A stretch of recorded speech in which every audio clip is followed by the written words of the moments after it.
അപ്പം ഞാൻ ഇന്ന് വന്നിരിക്കുന്നത് എന്താണെന്ന് വെച്ചാൽ ന്യൂ ഇയർ ആയിട്ട് ഞാൻ കുറച്ച് കാര്യങ്ങൾ പർച്ചേസ് ചെയ്തിട്ടുണ്ട്. അപ്പോൾ അതിൽ ഒന്ന് രണ്ട് കാര്യങ്ങൾ കാണിച്ചു തരാൻ വേണ്ടിയിട്ടാണ് കേട്ടോ. ന്യൂ ഇയർ റെസൊല്യൂഷൻ്റെ ഭാഗമായിട്ട് ന്യൂ ഇയർ റെസൊല്യൂഷൻ എല്ലാവരെയും പോലെ ഈ ന്യൂ ഇയർ വരുന്ന സമയത്തൊരു ചടങ്ങാണ് ന്യൂ ഇയർ റെസൊല്യൂഷൻ എടുക്കുക എന്നുള്ളത്. പക്ഷേ ഞാൻ അങ്ങനെ പാലിക്കാറൊന്നുമില്ല. ഒരു മെജോറിറ്റി ആൾക്കാരെയും പോലെ അത് എപ്പോഴോ കൈവിട്ടു പോകും.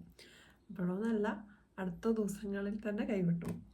അപ്പം ഞാൻ ഒരു മിക്കവാറും എല്ലാ ന്യൂ ഇയറിനും എടുക്കുന്ന ഒരു റെസൊല്യൂഷനും, എന്നാൽ അത് കുറച്ചെങ്കിലുമൊക്കെ പാലിച്ച് വരുന്ന ഒരു കാര്യം എന്താണെന്ന് വെച്ചാൽ ഡയറി റൈറ്റിംഗ് ആണ്.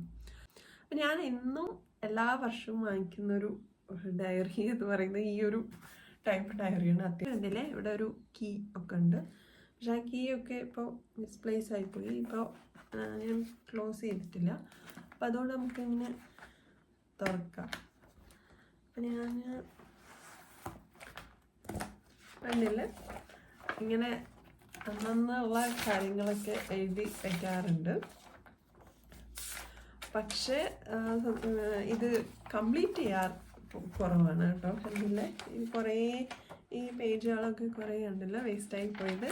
അപ്പം ഞാൻ വിചാരിച്ചു ഇത്രയും വിലയുള്ള ഡയറി വാങ്ങിയിട്ട് ഞാൻ ഒട്ടും അങ്ങനെ എഴുതാറൊന്നുമില്ല. വല്ലപ്പോഴൊക്കെയാണ് വളരെ സങ്കടവും വളരെ സന്തോഷവും വരുമ്പോൾ മാത്രമേ ഡയറി എഴുതുള്ളൂ എന്ന് വിചാരിക്കുക. അന്നുള്ള കാര്യങ്ങൾ കൃത്യമായിട്ട് എഴുതിയിട്ടേ അന്ന് ഉറങ്ങാൻ കിടക്കുള്ളൂ എന്ന്. പക്ഷെ അതൊന്നും നടക്കാറില്ല. അപ്പം ഞാൻ വിചാരിച്ചു ഇത്രയും വലിയ ഡയറി ഇത്തവണ വേണ്ട. അപ്പം അതുകൊണ്ട് ഈ ഒരു കുഞ്ഞി ബുക്ക് വാങ്ങിച്ചു. ഓൺലൈനിൽ നിന്നാണ് വാങ്ങിച്ചത്. 100 സംതിങ്ങോ, എനിക്കതിൻ്റെ റൈറ്റ് ഓർമ്മയില്ല. എന്തായാലും പിന്നെ ഇതിന് എന്താ ഒരു പ്രത്യേകത എന്നറിയോ, ഇതിൻ്റെ ഈ പേജ് ഇത് കുറേ ഓപ്ഷൻസ് ഉണ്ട് കേട്ടോ. കുറേ ഇങ്ങനെ ഇൻസ്പയറിങ് ആയിട്ടുള്ള കോഡ്സ് എഴുതിയിട്ടുള്ളതാണ്. ഇത് ഓരോ പേജിൻ്റെ താഴെയും നമുക്ക് ഇൻസ്പയറിങ് ആയിട്ടുള്ള കോഡ്സ് കൊടുത്തിട്ടുണ്ട്. കാണുന്നുണ്ടോ എന്ന് അറിഞ്ഞില്ല, പക്ഷെ എല്ലാ പേജിലും ഇങ്ങനെ ഒരു ഇൻസ്പയറിങ് ആയിട്ടുള്ള കോഡ്സ് കൊടുത്തിട്ടുണ്ട്. അപ്പോൾ നമുക്ക് ഇത് എഴുതാൻ നേരത്തും കുറച്ച് ഒരു പോസിറ്റീവ് വൈബ് കിട്ടും എന്ന് വിചാരിക്കുന്നു. അപ്പോൾ എനിക്കിത് ഭയങ്കര ഇഷ്ടമായി. അത്യാവശ്യം നല്ല ക്വാളിറ്റി ഉണ്ട് ഈ ഒരു പേജിന്. ഓക്കെ, അപ്പോൾ ഇതാണ് എൻ്റെ അടുത്ത വർഷത്തേക്കുള്ളൊരു ചുവടുവയ്പ്പിക്കുള്ള ആദ്യത്തെ ഒരു സാധനം. അപ്പോൾ ഈ ഡയറി എഴുതുന്നത് ഇത് വരെ, അതായത് ഒരു 2025 വരെ എൻ്റെ ഒരു കാര്യം എന്താണെന്ന് വെച്ചാൽ എന്തെങ്കിലും അന്നത്തെ ദിവസത്തെ കാര്യങ്ങൾ എഴുതുക എന്നുള്ളതാണ്. അപ്പം ഞാൻ 2026 മുതൽ ആ ഡയറി എഴുത്തിൻ്റെ ഒരു പെർസ്പെക്റ്റീവ് ഒന്ന് മാറ്റി ചിന്തിക്കാൻ പോവാണ്. കാരണം ഞാൻ കുറച്ച് ഇൻട്രോവേർട്ടാണ്. അപ്പോൾ ആരെങ്കിലും എന്ത് പറഞ്ഞാലും ഒന്നും തിരിച്ചു പറയാൻ പറ്റാത്ത ഒരാളാണ്. അപ്പോൾ എന്നിട്ട് വീടെത്തിയാൽ നമ്മൾ വിചാരിക്കുമോ ഇവരോട് ഇതൊക്കെ ഒന്ന് മറുപടി പറയായിരുന്നു എന്ന് വിചാരിക്കും. അങ്ങനെ ഫ്രസ്ട്രേറ്റഡ് ആയിട്ട് എൻ്റെ കുറേ ദിവസങ്ങൾ സങ്കടപ്പെട്ട് ഒന്നും ചെയ്യാനില്ലാതെ അങ്ങനെ പോകും. അപ്പോൾ ഈ ഡയറി റൈറ്റിങ് ഒരു ഗുണം, അല്ലെങ്കിൽ ഈ ഡയറി റൈറ്റിങ്ങിൻ്റെ ഒരു ഇമ്പോർട്ടൻസ് ശരിക്കും പറഞ്ഞാൽ അവിടെയാണുള്ളത്. നമ്മളുടെ ഒരു ഫ്രസ്ട്രേഷൻ, അവിടെ തീർക്കാൻ പറ്റാത്ത ഫ്രസ്ട്രേഷൻ നമുക്ക് ഈ ഡയറിയിൽ തീർക്കാം എന്നുള്ളതാണ്. കാരണം നമുക്ക് തോന്നിയ സങ്കടവും മോശം ഉള്ള കാര്യങ്ങളും നമുക്ക് വളരെ സന്തോഷം തോന്നിയ കാര്യങ്ങളും ഇതിൽ എഴുതി വയ്ക്കുമ്പോൾ ഒരു ആശ്വാസമൊക്കെ കിട്ടും. നമുക്ക് മോശമുള്ള കാര്യങ്ങൾ എഴുതി വെച്ചിട്ട് നമ്മുടെ ആ ബ്രെയിനിലുള്ള കാര്യങ്ങൾ കട്ട് ചെയ്തിട്ട് ഈ ഡയറിയിൽ അങ്ങ് പേസ്റ്റ് ചെയ്യുക, പെർമനൻ്റ് ആയിട്ട് പേസ്റ്റ് ചെയ്യുക. പിന്നെ ഈ തലയിൽ അതുണ്ടാവാൻ പാടില്ല. ഓക്കെ, അതുപോലെ സന്തോഷമുള്ള കാര്യങ്ങൾ കട്ട് ചെയ്യേണ്ട, കോപ്പി ചെയ്തിട്ട് ഈ ഡയറിയിൽ പേസ്റ്റ് ചെയ്യാം. അപ്പോൾ ആ ഡയറിയിൽ ആ സന്തോഷമുള്ള കാര്യങ്ങൾ നമുക്ക് എപ്പോഴും അത് വായിക്കുമ്പോൾ ഒരു കൂടുതൽ ഒരു സന്തോഷം ഉണ്ടാവും. അത് നമുക്ക് മറന്നു പോകില്ല. ജീവിതത്തിൽ ഒരിക്കലും മറക്കാൻ ആഗ്രഹിക്കാത്ത ആ കാര്യങ്ങൾ അവിടെ തന്നെ ഉണ്ടാവും.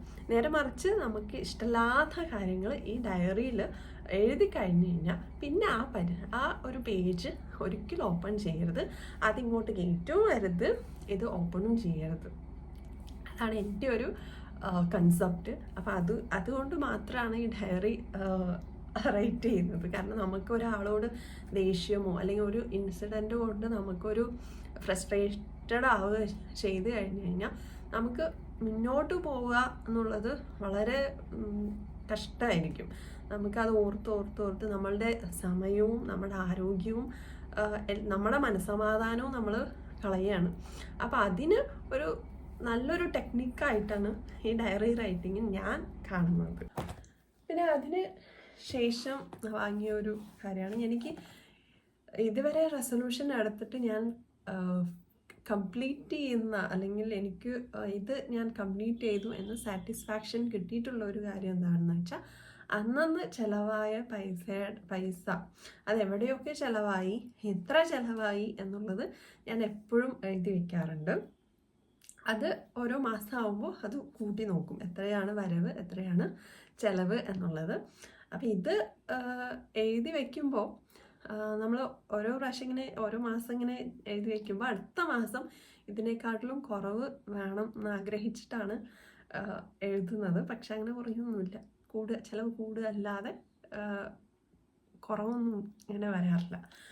അപ്പം ഇത്തവണ 2026 എൻ്റെ അടുത്ത ഒരു റെസൊല്യൂഷൻ എന്താണെന്ന് വെച്ചാൽ, ചിലവ് കുറച്ച് കുറയ്ക്കണം എന്നുള്ളതാണ്. ഭയങ്കര ചിലവൊന്നുമില്ല, എന്നാലും ചിലവ് കുറച്ച് കുറയ്ക്കണം എന്നാണ് എൻ്റെ ഒരു ആഗ്രഹം. അപ്പോൾ അതിൻ്റെ ഒരു ചുവടുവയ്പ്പായിട്ട് ഞാൻ മുമ്പ് ഇതുപോലെ ഒരു നോട്ട് ബുക്കിലാണ് എൻ്റെ കണക്കുകളൊക്കെ എഴുതുന്നത്. അപ്പോൾ ഈ നോട്ട് ബുക്ക് മാറ്റിയിട്ട് കുറച്ച് സ്റ്റൈലിഷായിട്ട് ഈ ഡയറി കണ്ടപ്പോൾ തന്നെ ഞാൻ വിചാരിച്ചു ഇതിന് കൊള്ളാം എന്ന് പറഞ്ഞിട്ട് ഞാൻ വാങ്ങിച്ചാണ്. ലുലു എന്നാണ് വാങ്ങിച്ചത്. 90 രൂപയാണ് കേട്ടോ MRP. പിന്നെ ഓഫർ എന്തോ ആയിട്ട് 80 രൂപ എനിക്ക് കിട്ടി. ലാഭമാണോ നഷ്ടമാണോ എന്നൊന്നും അറിയില്ല, പക്ഷെ വളരെ ക്യൂട്ടായിട്ടുള്ള ഒരു ബുക്ക്, നല്ലൊരു കളറ്, പിന്നെ അത്യാവശ്യം നല്ല ക്വാളിറ്റി ഉണ്ട് കേട്ടോ പേജ്. അപ്പം ഇനി ഈ കണക്കുകൾ ഇതെന്നാണ് സ്റ്റാർട്ട് ചെയ്യുന്നത്. അപ്പം ഇത് രണ്ടെണ്ണമാണ് മെയിനായിട്ട് പർച്ചേസ് ചെയ്ത ഒരു കാര്യം ന്യൂ ഇയർ ആയിട്ട്. ഇനി കുറച്ച് കാര്യങ്ങളും കൂടി ഉണ്ട്, കുറച്ച് ബുക്സ് കൂടെ അഡീഷണൽ ഞാൻ വാങ്ങിയിട്ടുണ്ട്. അത് നെക്സ്റ്റ് വീഡിയോയിൽ